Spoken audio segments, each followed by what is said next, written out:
Hello students, welcome to my 9th class. मैं हूं mini Gupta. तो आज हम करेंगे एक्सरसाइज 2.3 का क्वेश्चन नंबर 4 का फर्स्ट पार्ट करेंगे। तो क्वेश्चन नंबर 4 है हमारा फैक्टराइज करना है यहाँ पर हमें।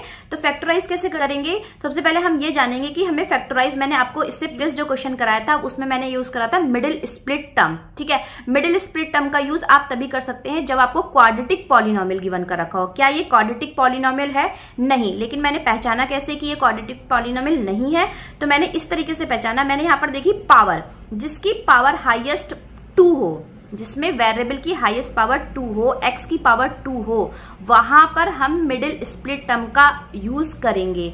क्यों? क्योंकि वो क्वाड्रेटिक पॉलिनोमियल होता है। क्योंकि मिडिल स्प्लिट टर्म का मेथड हम क्वाड्रेटिक पॉलिनोमियल इक्वेशन पे ही अप्लाई कर सकते हैं। ठीक है, लेकिन यहां पर हाईएस्ट पावर कितनी दे रखी है? 3 दे रखी है। क्या पावर दे रखी है? हाईएस्ट पावर 3 दे रखी है, x की पावर 3, x की पावर 2 भी दे रखी है, x की पावर 1 देखिए। लेकिन हम क्या करते हैं, हम हाईएस्ट पावर देखते हैं। हाईएस्ट पावर क्या है यहाँ पर? x की पावर 3।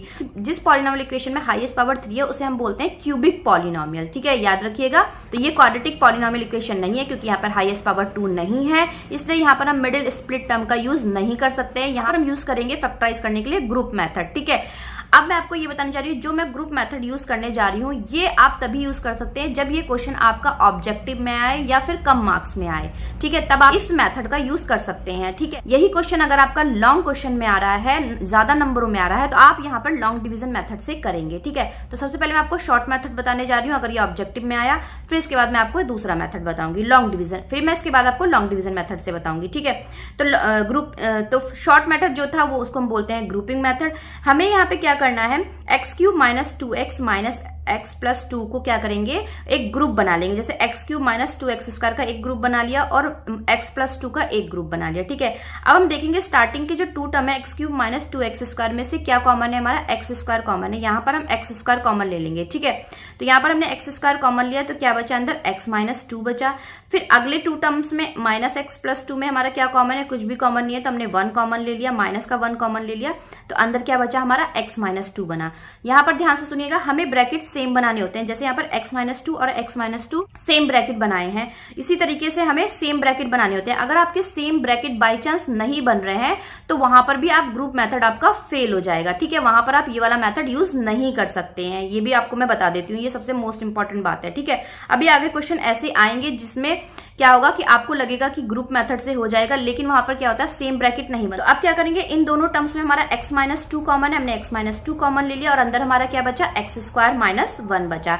अब ध्यान से देखिए, x² माइनस 1 को हम क्या लिख सकते हैं, x² माइनस 1² लिख सकते हैं। और ये कौन सा फॉर्मूला बन रहा है, x² माइनस 1² मतलब x प्लस 1 और x माइनस 1। नहीं याद आ रहा फॉर्मूला, मैं आपको याद दिलाती हूँ। एक फॉर्मूला होता है a² माइनस b², जिसको हम कैसे लिखते हैं, a प्लस बी और a माइनस बी। a यहाँ पर x है और b क्या है, 1, तो x प्लस 1 और x माइनस 1। तो x माइनस 2 को एज इट इज उतारेंगे और x² माइनस 1 को हमने फॉर्मूला यूज करा x प्लस 1 x माइनस 1।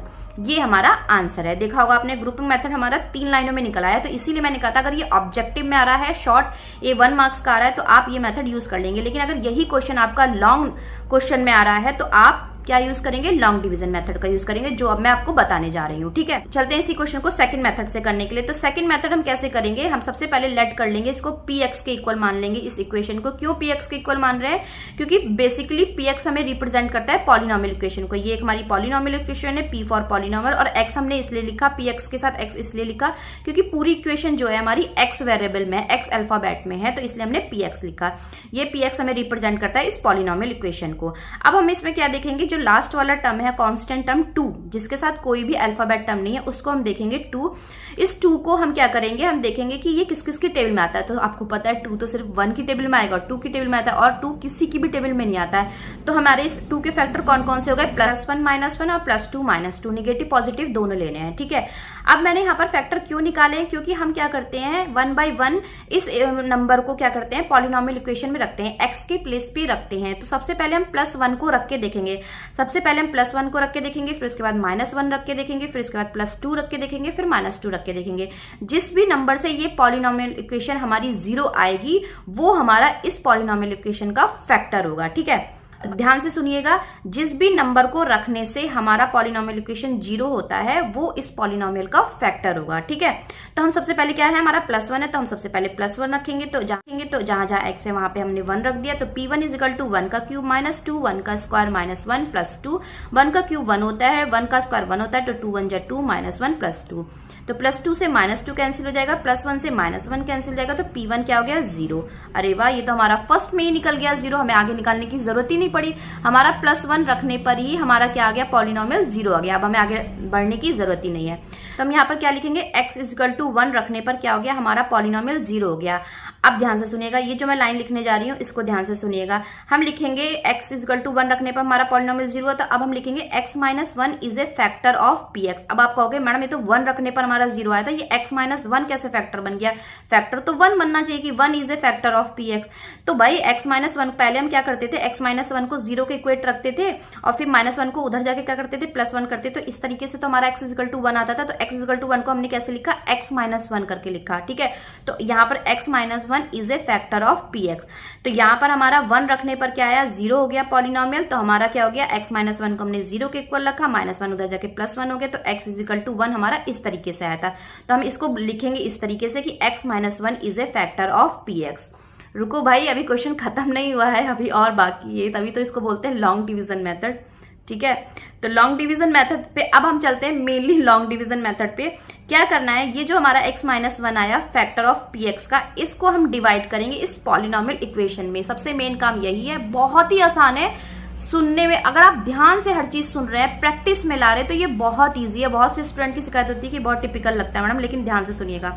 ठीक है, अब ये पॉलिनोमियल इक्वेशन है, x³ - 2x² - x + 2 को हम डिवाइड करेंगे x - 1 से, क्योंकि x - 1 फैक्टर है px का।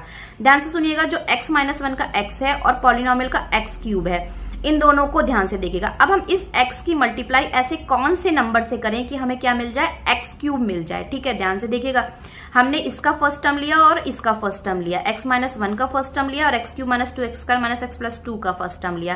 तो x की मल्टीप्लाई हम ऐसे कौन से नंबर से करें कि हमें क्या मिल जाए, x³ मिल जाए। ठीक है, तो आप बताइए किससे करें, x² से अगर हम मल्टीप्लाई करेंगे तो क्या आएगा, हमें x³ मिल जाएगा। तो हम क्वेश्चन के प्लेस पे लिखेंगे x², क्योंकि हमें x² को मल्टीप्लाई करने से हमें क्या मिल रहा है, x³ मिल रहा है। तो x की मल्टीप्लाई जब हमने x² की x³ मिला, वो हम x³ के नीचे रख देंगे। ठीक है, अब हमें जो भाई x - 1 के साथ हमारा -1 है, उसकी भी तो मल्टीप्लाई होगी। तो -1 की मल्टीप्लाई भी हम किससे करेंगे, सेम वही x² से करेंगे। ठीक है, तो -1 की जब x² से मल्टीप्लाई करेंगे तो क्या आएगा, माइनस का x² आएगा। और ये माइनस का स्क्वायर किसके नीचे लिखेंगे, जिसकी पावर 2 है। तो किसकी पावर 2 है, माइनस के 2x² की पावर 2 है, तो इसके नीचे ही लिखेंगे जस्ट -x²। ठीक है, अब क्या करेंगे, हमें इन्हें कैंसिल करना होता है, x³ और x³ को कैंसिल करना होता है। दोनों x³ क्या है, प्लस के हैं। तो हमें क्या करना होता है, ऊपर वाला तो x³ जो है ग्रीन से लिखा है वो प्लस का है, लेकिन x³ जो रेड से लिखा है वो भी प्लस का है। तो हम क्या करेंगे, साइन चेंज कर देते हैं, माइनस का x³। जब एक का साइन चेंज करते हैं तो पूरी इक्वेशन का क्या करते हैं, साइन चेंज करते हैं। तो माइनस का x³ हो गया और यहाँ पर क्या हो गया, माइनस का x²। तो ये माइनस का x² था, ये हमारा प्लस का x² हो गया, साइन चेंज किया तो प्लस का x³ माइनस का x³ से कैंसिल हो गया। अब यहाँ पर क्या था, माइनस का 2x² और प्लस का x²। ये तो ध्यान से सुनिएगा, माइनस का 2x² और क्या है, प्लस का x²। इसको हम कैसे माइनस करें, जो x² है उसके साथ कोई भी नंबर नहीं है तो हम क्या मान लेंगे, 1x² मान लेंगे। तो माइनस का 2x² में से प्लस का 1x² क्या करना है, हमें माइनस करना है, क्योंकि प्लस माइनस क्या होता है, माइनस होता है। तो आप बताइए 2 में से अगर आप 1 माइनस करेंगे तो क्या, -2 में से +1 माइनस करेंगे तो क्या बचेगा, -1 तो बचेगा, लेकिन साथ में x² लगा हुआ है तो हम x² भी लगा देंगे। तो क्या लिखेंगे, माइनस का 1x²। 1 हमारा अंडरस्टूड था, लिखो चाहे मत लिखो। ठीक है, फिर ऊपर से हम जो पूरी डिजिट है हमारी वो हम उसको उतारेंगे। तो ऊपर जो हमारी क्या क्या डिजिट बची, -x और +2। ठीक है, वो हमने एज इट इज उतार दी। फिर से वही सेम मेथड, x की मल्टीप्लाई हम किससे करें कि हमें क्या मिल जाए, माइनस का x² मिल जाए। ठीक है, फिर से सुनिए, x की मल्टीप्लाई हम किससे करेंगे, हमें -x² मिल जाए। तो हम किससे करेंगे, -x से मल्टीप्लाई करेंगे, तभी हमारा क्या मिलेगा, -x² मिलेगा। तो क्वेश्चन के प्लेस पे लिखेंगे -x, क्योंकि हम -x से मल्टीप्लाई करें, -x²। वही सेम मेथड फिर हम -1 की भी मल्टीप्लाई -x से करेंगे, तो क्या आ जाएगा, माइनस माइनस क्या हो जाएगा, हमारा प्लस आ जाएगा। तो हमारा क्या आ जाएगा, 1 की मल्टीप्लाई x से करेंगे, क्या आ जाएगा, x।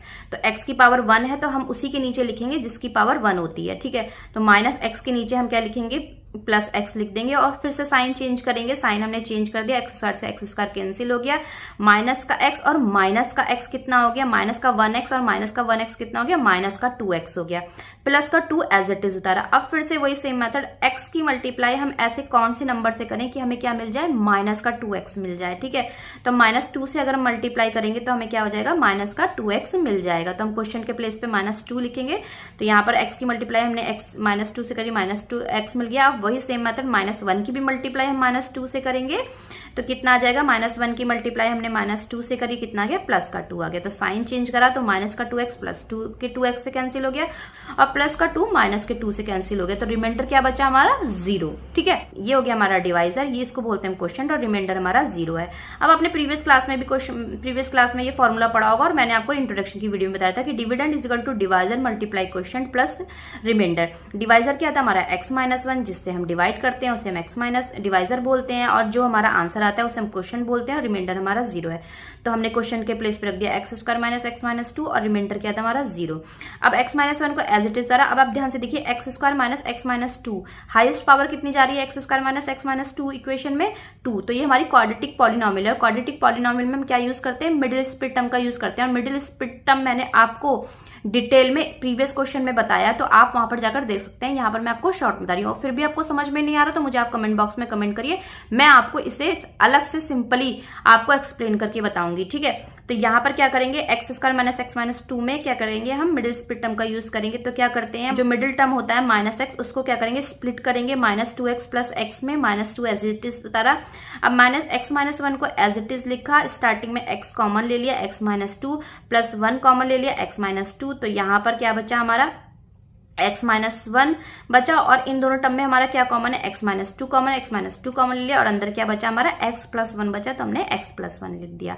अब आप देखिए, ये सेकंड मेथड से हमारा ये वाला आंसर, और जो मैंने फर्स्ट मेथड से वो जो आंसर निकाला था सेम आंसर है, लेकिन इसमें आपको कितनी मतलब मेहनत करनी पड़ी और कितना माइंड आपको खर्च करना पड़ा, और उस वाले क्वेश्चन में आपको 2 मिनट में आपका आंसर निकल आया। तो अगर क्वेश्चन लॉन्ग में आ रहा है तो आपको ये यूज करना पड़ेगा, लॉन्ग डिवीजन मेथड से करना है। तो अगर आपका क्वेश्चन शॉर्ट में आ रहा है तो आप ग्रुपिंग मेथड से कर सकते हैं। ठीक है, तो इसी का सेकंड पार्ट हम करेंगे नेक्स्ट वीडियो में। वीडियो में पढ़ाया हुआ समझ में आ रहा है तो चैनल को जरूर सब्सक्राइब करके जाइएगा। फिर मिलते हैं नेक्स्ट वीडियो में, तब तक के लिए बाय।